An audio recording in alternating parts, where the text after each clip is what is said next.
This is in Intangible Water about the Subong Aqua Forest together. For reflections of Scandinavian design, here is a book cover which I wrote in Korea. And here is Finland, Sweden, Norway, and Denmark, Iceland over there. I have an exceptional reason for writing this book, or this first as an international student. I became a pioneer in studying Scandinavian art and design in 1975 in Norway. Second, as a graphic designer, I had several opportunities to work in different places in Scandinavia. Third, as an artist, I traveled around Scandinavia for my exhibitions. Fourth, as a correspondent for Korean media, I became familiar with Scandinavia. Fifth, my second home is Scandinavia due to my family.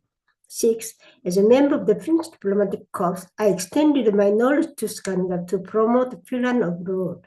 Above all, the critical motivation for this book lies in my challenge to understand Scandinavian cultural mentalities, which is also reflected in the design. Scandinavia is a historical and geographical region centered on the Scandinavian Peninsula in northern Europe. The term Scandinavia describes the three kingdoms, Denmark, Norway, and Sweden, but sometimes extends to Finland and Iceland. In linguistics, Scandinavia contains areas where Old Norse is spoken and the Norse Germanic language is dominant.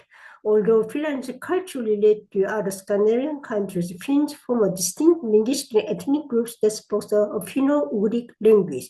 As a Germanic root, Scandinavia, the earliest identified source for Scandinavia is Pliny the Elder's Natural History, 1st century. During Christianization and state formation, 10th to 13th century, three consolidated kingdoms, Denmark, Sweden, Norway, emerged. They were united in the Kalmar Union 1397 by Queen Margaret I of Denmark, but Sweden left under King Gustav Vasa 1523. The Protestant Reformation followed, and the Union of Denmark and Norway lasted until 1814.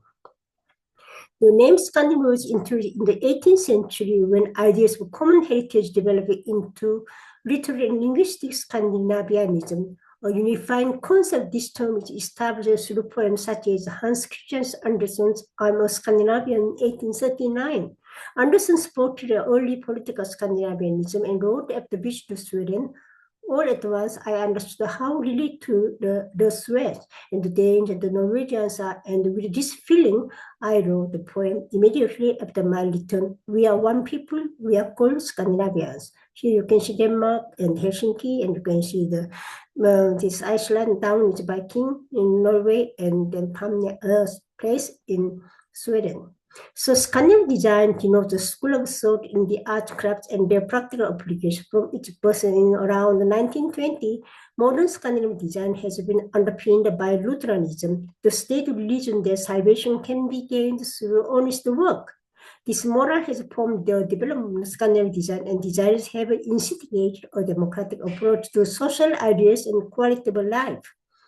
As the populations are homogeneous in ethnic and religious terms, Scandinavian legal systems come from the same origins, dominated by a mutual philosophy. The five countries have fostered regional affiliation based on cooperation as a prosperous, modern, and democratic nation with a distinctive history, political aspiration, and social concern. The basic characteristic is pervasive practicality in the development of modern design. Thus, the home has been the central post as a haven from a hostile climate and structure for the family. This older culture of self-sufficiency is an economic necessity in rural communities. Moreover, limited resources have facilitated local origin, and respect for the economy has been inherited along with the traditional forms. As an artist is a craftsman, Scandinavian design is the knowledge of how to work in harmony with the material. It has been driven by the idea of inclusiveness of affordable, practical, beautiful object for everyone called hygge, coziness and comfort of pleasure, creating a sensible light through the dark winter. The high level of Scandinavian design is a result of several factors: personality and achievement of artists and craftsmen as a whole, cooperation of industry and support of arts, crafts, and industrial design societies, public understanding and appreciation of quality workmanship, and the sound design form of utilitarian objects and characteristics of raw material. The future Scam design was expressed in a review of the decorative art at the Exposition Universal of 900 in Paris. Scandinavian designs received the praise. The designs embody a revitalization of the art and the challenge of the coming decades. It radically shifted from rural isolation to self-assertive international setting. Tradition depends on the power of developing the nation itself, depending on the tradition's new role. This philosophy demands an ethical basis for nationalism and interaction between the past and present. Thus, works of art and design would suffuse the spirit of a people. Besides, the status of crafts was enhanced by several societies, and craftsmanship has remained an undercurrent of concern within the modern movement. The future Scandinavian aesthetics were a good design as a responsibility. Design impacts life quality, and the art can improve society. The roles of artists, designers, and craftsmen were regarded as one combining the social mandate and the human aesthetic in the design process. Scandinavian design fused the peasant and craft culture of the late 19th century with industrial efficiency and functionalism. Denmark of the European continent has a low-lying, fertile agricultural land for an effective industrial base. Due to its long open coast toward England, the design has an English influence. Norway is split into small communes along the fjords and valleys, creating local traditional crafts.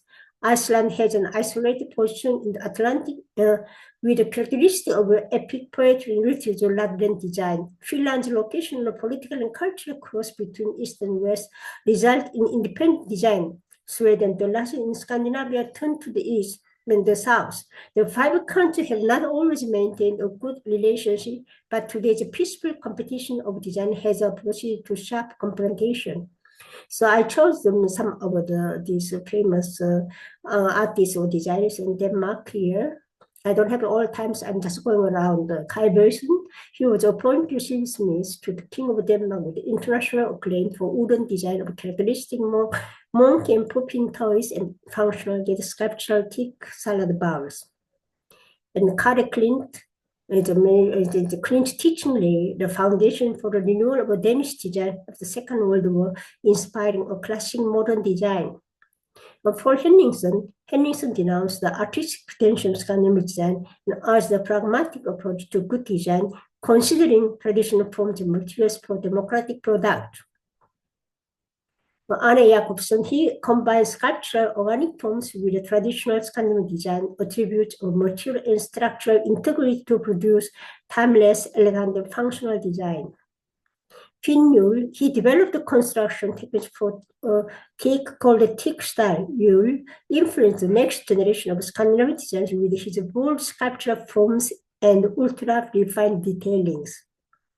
Hans Wegener, by simplifying and purifying forms in construction, Wegener created modern workings of traditional furniture with honesty of material. He made Danish design world famous. And Henning Koppels, with sculpture plus sticky and sensuous form, his design epitomized the new look of post-war Scandinavian design with a polished reflective surface and asymmetrical line. Lana Ditchell, driven by natural curiosity and change, Ditchell continued with innovative craft-based design. And Bernard Panton was the more revolutionary than evolutionary. His innovative boldness reflects his optimism about the future. Design should be first and foremost durable, unified, integrated, following the Scandinavian belief. Now, next is Finland.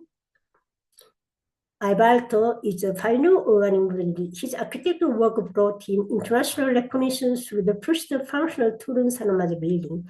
In furniture, he experimented with the laminated wood of veneer bonding and the limited molding products such as number 41 and cantilever number 31 chairs. The human-oriented innovative design signaled the plywood as a new material, connecting vertical and horizontal elements, attachable legs under the seat. L-leg, Y-leg, and fan leg, alto summer glass base was designed for competition by Karol Itala for finished contemporary work at the Exposition Universal at International in Paris. He designed a joyful object of various sizes of tray named the leather birches of an Eskimo woman. A curving, asymmetrical, and freely flowing form rebelled against the dominant traditional design of symmetry. He let the vase grow into organic shapes, depicting the shorelines of Finnish lakes and the contours of the terrain. Aalto refuses severe geometric forms and human-made materials such as tubular metal due to their inappropriateness to the human condition. Opposing the extreme modern movement which alienate aesthetic and rational design, Aalto claimed the best standardization committee in the world is nature herself. But in nature, standardization occurs mainly in connection with the smallest possible unit cells. The result is millions of flexible combinations in which one never encounters stereotypes. Inspired by the relationship between humankind and nature, his holistic and human design became an essential philosophy in Scandinavian design.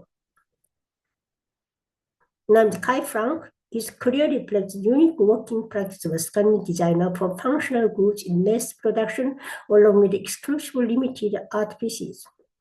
Tapio Vicala, his form-giving skills create the object of extraordinary originality involved with intelligence, simplicity, tactility, and beauty underlying the humanist ethos. Timo Sarpena, through masteries of materials and artistic sensibility, his work evokes the spiritual essence and beauty of nature, influencing Finnish glass design. Maya Isola, her publics had a strong graphic quality, optimizing mathematical textile, a new direction in Finnish design. Antti Nurmesniemi, he was guided by the concept of shared responsibility in society and promoting humanistic approach to modernism in practical beauty and utility. Folk Escoli Nurmesniemi, her clothes and textiles rely on structural essentialism, both create the trend as a characteristic of Finnish design. Only by Tolka's playful individualistic inventive design on operatic quality, he blurred the boundaries of art and design through glassware. Eero Arino, his philosophy of the design means constant renewal, realignment, and growth.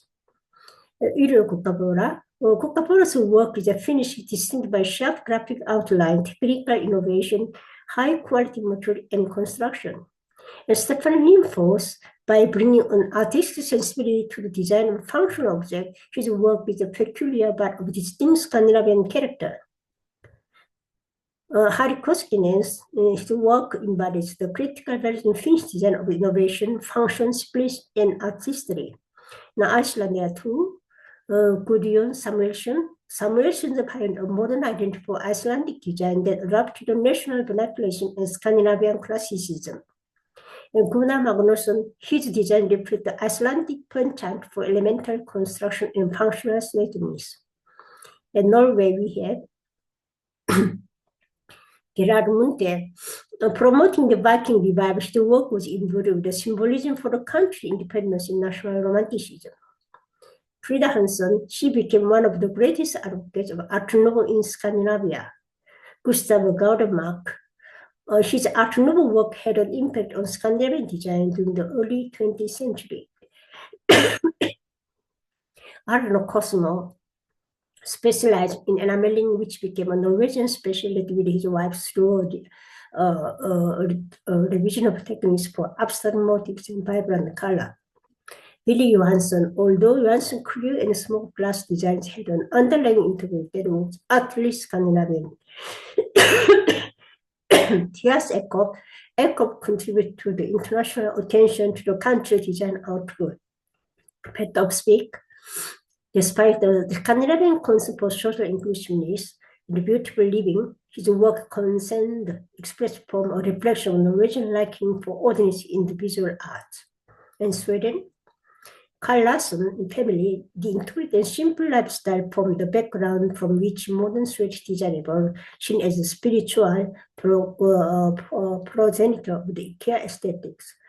Erik Gunnar Absland combined the common sense with artistic intuition